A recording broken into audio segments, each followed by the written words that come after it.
verse na ato ang pagpamalandong sa pulong sa Ginoo. Ato ning iampo nga kaya ni kay taas kay na pa tayo communion naman sa atong pagpamalandong sa pulong sa Dios. May request everybody to please stand. Manindog ta ang igsoon samtang atong tahulon ang pulong sa Dios samtang atong paglasahan. Jeremiah chapter 1 verse 5. Andam na ba ang tanan? Kung andam na, tungalan na to sa pagbasa. Together, read. Before I formed you in the womb, I knew you. Before you were born, I set you apart. I appointed you as a prophet to the nations. Lord, nagapasalamat ko sa imong mga pulong. Ang imong pulong, O Diyos, makipagkaon sa imong mga kalag. Salamat, Lord, na mapakaon na usad ang mga kalag namo o bisan pa sa imong mga katawhan niinitag na sa kabuntagon. Nagaampo ako, Lord, na ikaw magabihog sa mga alagad, magapanalangin sa matagusan nga makabati sa mga wisahan. Abangi Ginoo ang matagusan na musalod sa mga pagtulunan na among angay tunantong sa ngalan ng Jesus. Amen. Kapalingkod ka mo diya sa Diyos. Pagdunay uluhan sa ato ang pagtuon sa pulong sa Ginoo for us to have that direction. Mao ning nag-ingon di call of God. Ang tawag sa Diyos. Okay? As my introduction, God called Jeremiah to a full-time service on the 13th year of a godly king Hosea. In chapter 1, verses 1 to 10. Sahon na nato mga igsoon. So, I encourage you to read the whole chapter of Jeremiah chapter 1 and even further. Okay? Then, he is the son of priest Hilkiah, living in Anatot, some 3 miles northeast of Jerusalem in the land of Benjamin. Nanito na sa atong Bible. That's why mahinungdanon mo basa ta sa atong mga Bible. At first, Jeremiah protested his call being a young man. But God reassured him that his call was before his birth, chosen as God's spokesman, and that God will give him the message. Salamat sa Ginoo nga hindi nga ulagway tapos ang tawag sa kinabuhi ni Jeremiah o gani gikan sa Dios ang maong tawag. Amen. Sa dihang nabatian sa Jeremiah ang tawag sa Dios ay ang kinabuhi. Mibalibad si Jeremiah tungod sa iyang pagkabatanon. O ang pulong sa Dios na itong isubli o basa kanina, nagapahinundong kang Jeremiah, before I formed you in the womb, I knew you. Nahibawan na sa Ginoo si Jeremiah. Before you were born, saan pa sa iyang wapa pagkatao, I set you apart, ako ka nang ligahin, alang sa kuluhaton sa Dios. I appointed you as a prophet in the nation. Gitudlo ko na ikaw na mahimong propeta sa maong mga kalusugan. So, sa kinabuhi na ito, mga igsoon, kung atong i-relate, sumala sa kasinatian ni Jeremiah gikan sa Dios, sawa pa ta mga mahimugso, gitiman-an na tandaan sa Dios. Can you say amen? Si Pastor Diwata, gitiman-an na sa Dios. Na-master siya dito, napita sa Agusan, niya karon na siya din sa ato ang probinsya sa Misamis Oriental, palulang pag-yun o Cagayan de Oro. Gitiman-an na siya daan sa Diyos. Pastor J, dito ni siya dapitas damulog o kasa dapitan ni siya dito dapis imabaw. Taga-imabaw siya. Pero gitiman-an na siya sa Diyos nga ipalo na siya din. Siguro, doon na siya ingon nga kinaiyan ni J o kaha sa ato, kapastor kaha Diwata nga sama kang Jeremiah. Nga sa dihag ang Diyos nagtawag ka na to, sa mga ingon dili ako, siya na. Diba? Usay, ito ipasa ba? Labi na usay, inong nga, ikaw ampo, opening prayer, ayaw ko. Kaya huwag mo ko ipaampo, opening prayer, sunod Domingo, di na ko rin mo makita. May mga balibad, no? May mga balibad. I do not know whether sa mga batanon, kinikilang pagtungtong din sa imabaw, tila bagay ni kaugalingon nga initiative. O baka di sila itudlo po ni Pastor J. Una nga nagingon, ikaw ako kang himuon nga prison worship. team. Uban ka sa praise and worship team. Pero siguro, ang uban, gitudlo. Kanya siguro, primero sa di malipat. Pero sa katapusan, gi-insist ni G, sama sa pag-insist ni Ginoo, no, gitimanan ka na natulaan. Sama kang Jeremiah. Ngayon na ang call si Ginoo. Bati ba ta nga tinawag ka sa Dios? Diyon sa nimo pagkabati ang tawag sa Dios. Di balibad baka kasama kang Jeremiah o kaha ingon ka nga ako na pagdili. Inis idili na kung madundumanis ato ang pagsugod din sa ato ang buloton din. Praise and worship ni siya ba? Sila Sister Bridget, praise and worship ni sila. Pero wala naman siya ron. Ingon siguro siya nga na may mga batanon ako tigulang. Si Jeremiah, hindi siya, patanon pa ko, hindi ko pwede. Siguro si Ibili, hindi siya, tigulang na ko gusto. Naana lang mga bata. Buwang na kami. Hallelujah. Dalay ko ng Diyos. Amen ba? So, diining mga pagtulunan mga isoon, makuha na ito dikan sa triple ministry ni Jeremiah. Ang triple ministry ni Jeremiah dunay angay na to timanan nga gipabuhat sa Dios ngadto kaniya. Number 1, he is to warn the majority of the people who are still in Judah during of the coming Babylonian captivity. Iyahang pagpahimangnuan ang mga bagang duot sa mga katawhan nga nagapuyo sa Judah ni adtong tumora. Bagaha majority daghan iyang pahimangnuan sa ato pa. Kinahanglan yun na makahibalo sila katong mga tawhana nga naay Diyos na naay Diyos alagaran, naay Diyos na nagiya sa ato ang mga kinabuhi o kung wala ang Diyos, wala tayo kinabuhi. Moto siguro ang usaka triple ministry ni Jeremiah, iyahang paimangnuan ang mga katawhan na daghan dito dapit sa Judah. Number 2, ingon siya din, he is to comfort the minority who are already in captivity in Babylon. Kaliwala sa ilahang pagbaruganan na nangalagad sa Diyos, ipang-captured ang mga tao. Didala dito sa Babylonia. O niya, ang usaka triple ministry ni Judah, ni Jeremiah, ingon siya niya, hupaya, i-encourage katong mga bihag dito gidala sa Babylon na nagkanuo ka na ko. So continue to encourage. So doon ay warning, doon na po ay comforting o ay trabaho ni Jeremiah. Ang ikatulo, ingon din he is to pronounce judgment upon the Gentile nations, namely Egypt, Philistia, Moab, Ammon, Edom, Damascus, Kedar, and Hazor, Elam, and Babylon.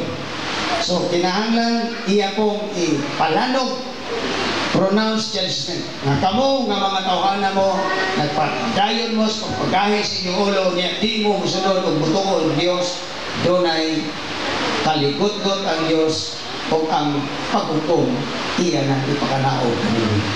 Nagtatrabaho ni Tuhan Jeremiah nga di hatag sa Ginoong at kanino. Moto nga, nag-ingon si Jeremiah na, gamay pa ko, dili ko pwede. Mga isoon, mga batanon, naagina na ito, kinaiya magbalibad. But my dear, when we talk about work of God, kung maghisgot kita o trabaho o buluhaton sa Diyos, dili kita ang kapamuhat, kundi ang Diyos. Can you say amen? Gani kang ngano og mga hanitik na mo kaayo mo barog dinhi sa tubangan because God is with you. Amen. Ako madumduman tong komentaryo ni Brother Nelson sa iyang pinalangga nga anak. Tanong na mo man na siya praise and worship leader na di man na siya kaayo maayo tingon. Pero karon maayo na siya. Ano hindi na kaayo? Kinsa ka na siya. Brother Nelson ay nagailaan to pinsa to na anak niya. You know, the word of God is not ours, it's God's word. Amen? Kining ato ang i-construct na building, mga igsoon. Iyan na sa Diyos. In fact, sa taon-taon na ito nga mga tuig, 20 na katuig, karong Agosto 21 na ito, Brother John. Nganong karon pag-i-impress sa Ginoo nga magbalita. Nganong wa man niya gi-impress kanato ni ato nga di ba patakatuig nga maugi pagsulod ni G o ka na mapulo katuig kay nana si G makustanon dai na o ka kato ni graduate na kay si Lucille then magtukod ta mo balita kay nanay pastora na to ana ano ka. So in the work of God iya gina ipalo na sa God's time. Can you see it? Do na give time, do na give panahon. In fact, ang ato ang mga pagpamatuod, milyon sa pagtagbo sa Ginoo, ang ato ang 50% down payment, nga, ibayran nato yung cash down payment, 50% of the cost, kay bulungan, kay kayo. Gikinahanglan alas 2 sa hapon, nisulod, alauna imidya, gihatod, sawa kay alas 2, tagbo yun. Ingon na ang kaayo sa Diyos. God's word. Can you say amen? Amen. Hallelujah. So tulo ka mga tripod ministry ni Jeremiah. To warn, to comfort, and to pronounce judgment. Kita sa ato ang kuan mga ministry din sa Hillside is also to warn people. Di ba? If we are here as a ministry, then we have to warn people around us. Amen ba? We are also to comfort. Labi na itong uban nga, kagiglay, sahay, pero naman ang Diyos, wak man sila kasagdi. No? Ato silang resigon, i-comfort na ito nga, ayaw lang, kabalaka, iksoon, sumalas pagtulunan sa WN or NN. Ngayon siya nga, isalig, sige no, isalig. Hindi po napatulunan ganina sa mga batanon. Ang Ginoo wa pa kahuman, wa pa kahuman. Sige pagdukdok sa ulo na sa tiyan, sa kitatan tiyan. Diya sa to pagpangalagad dukdok ka, sige pagdukdok. Sabi kay na okay. Discomfort din. Wa pa mahuman ang Ginoo, sige lawatay lang, isol. Wa pa mahuman ang Ginoo, panalanginan ka sa Ginoo. Amen. Amen. Tinuod kay daghan man makapamatuod yun. Ako mismo makapamatuod yun ko. Nawa pagay panahon, nawa ko tagbuka sa Ginoo ang mga paminahon. Labi na din sa atong ministry, kaluoy sa Ginoo. Kaning LCD, itagbo man kay paula man ni Mami Tina. Pero iya magibawi. Iya magikuha na. So ako ko kahibalo, nagikuha na niya, hindi na niya yung paggamit karon. Kaya nahibalo ko, natapalit na tana. Boom! Tana na ba di ay ang hindi mapalit din sa inside? Napalit na. Hindi si Amen. Uban sa inyo ang mga patak-patak ko niya. Ano na? Patak-patak ko niya. Araw mapalit na. You know? Doon na naisig money, ikan na para na. Ako itong kan sa inyo. Karon, doon na naisig kumin. Isa man sumpay na. Salamat kay Nas Nancy o. Ayun na. Naisig kumin daan o. Pila tohan ang kandidat? 18. Pila na ko lang siya. Nanganga si G, kay iya mo naman na itanan ng Tracy. Nakapansaman. Eh siya kapansik na ng Tracy, Pastor. Nanay Bastiral. Brother John, di ba? Sigurado na na. Pansik? Oh, pansik na na kayo. Di ba, Brother John Nelson? Anak na. Basta buluhaton sa Ginoo, tagbuon na Diyos Ginoo. Di ba yato? Iyak na. Pero usahay, makonsyos ta. Kaya nagkabala ka ba ta? Uy, ano, imo din na? Hindi. Usahay, makonsyos ta kaya itong gaangkunon. Ayaw ang kuna. Tugtay ihatag rin as Ginoo. Amen ba? Okay, muli ang mensahe karon mga igsuon. Let us learn from the life of Prophet Jeremiah what it takes to heed our heavenly call of duty. Let us appropriate what are required of us. Okay. What are required of us? Kini para na ni sa ato. Ato na ito panaminan ang kahintang ni Jeremiah. Dayon, ato na i-relate sa ato na nangalagad si Ginoo karon. Isa nangalagay sa Ginoo karon, pataas ka mo. Uy, gamay na. Okay.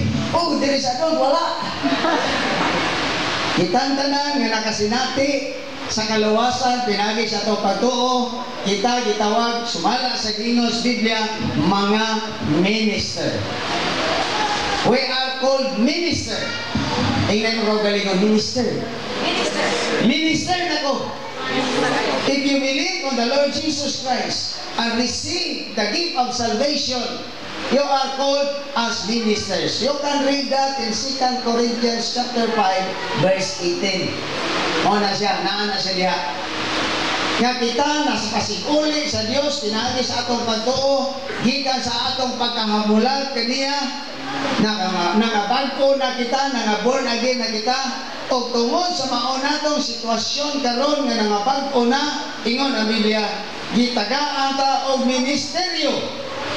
Ministeryo gikan sa Dios nga iyang gihatag kanato aron sa pagpasikuli sa mga tao nga tuwa pa sa kalibutan nga wa pa malagad sa Ginoo. So we are all called as minister. Can you say amen?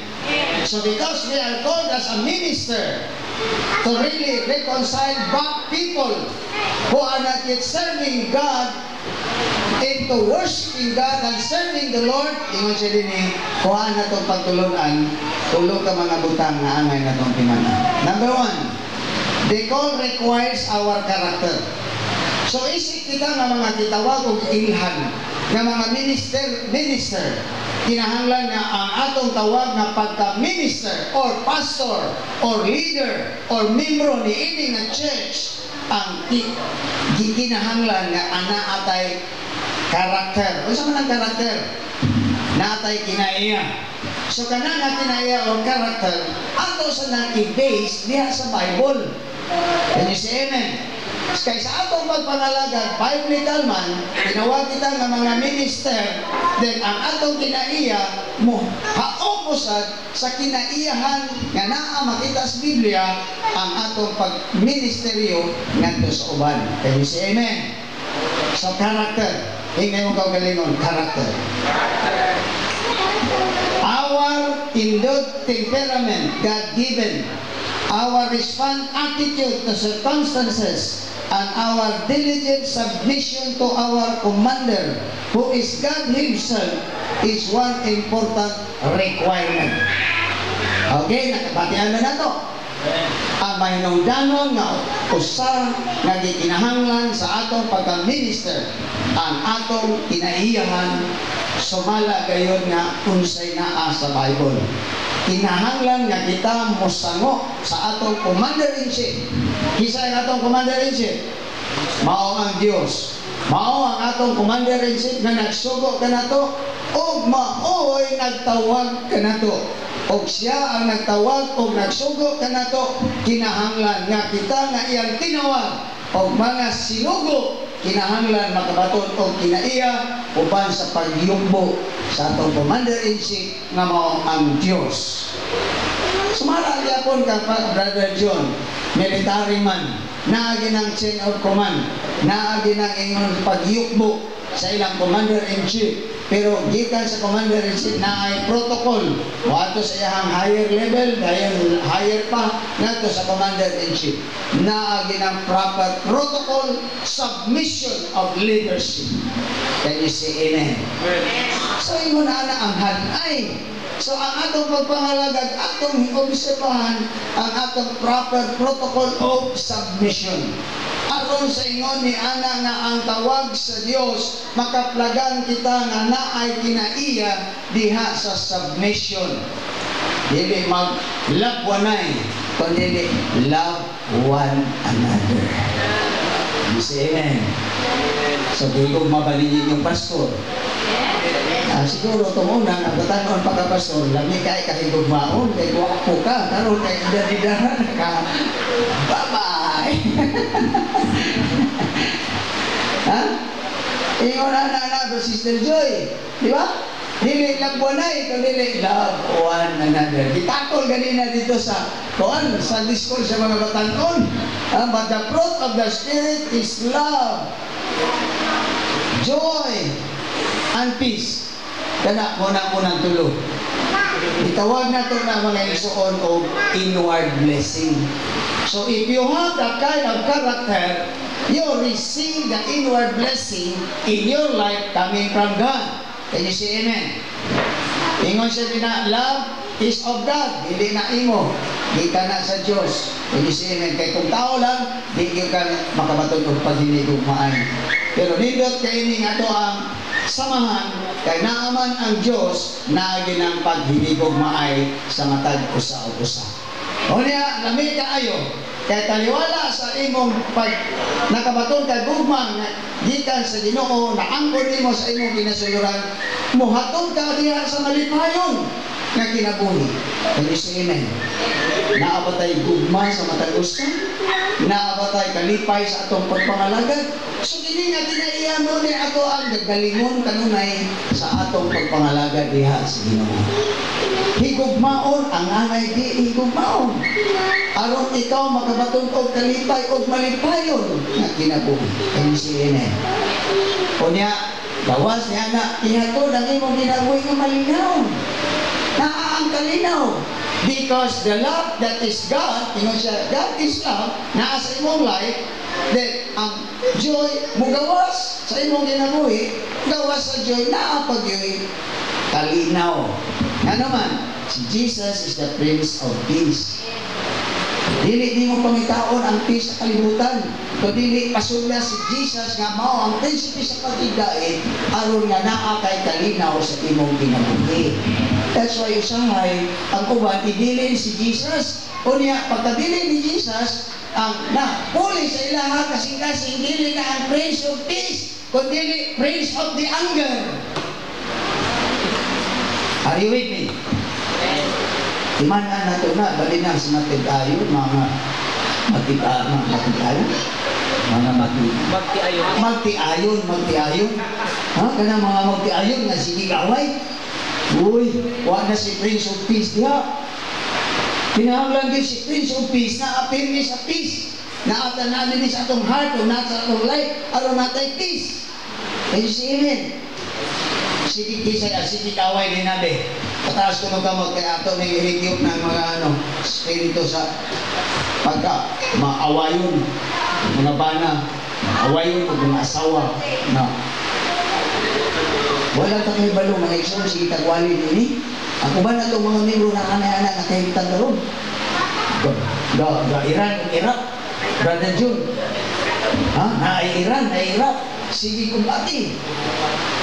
May na lang kay ang North o South Korea nakaligo na.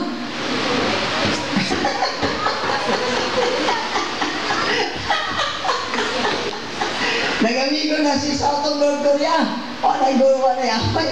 Brother, pagtuliwa ka. Di ba? Pero si Iran o si Iraq, hindi mag-away. Sama din. Prince of Peace. Character, mga igsoon. Allow the manifestation of the Holy Spirit in your life so that the unlovable can be loved, so that you will enjoy joy and you will enjoy peace. You will have joy towards others, you have peace towards others. Can you say amen? So kaning inward blessing atong giingon of love, joy, and peace. Bo na inward blessing. Ang sunod mga igsoon, doon ay gitawag og outward blessing. So, tungkol sa inward blessing, yung naangkon, you can really execute outward blessing to others. Can you say amen? Kinahanglan, kung sa manang sunod anang tulog, kanang sequence ba yan yun siya? Sequence ni siya kanang fruit of the Spirit, dili na siya interchange. Ha, timanin na ninyo. Sunod, primero, love, joy, peace. Sunod. Saan yung Bible? Patience. Sa sunod, kindness, goodness. Okay. Pag ingon ng patience, or long suffering, patience,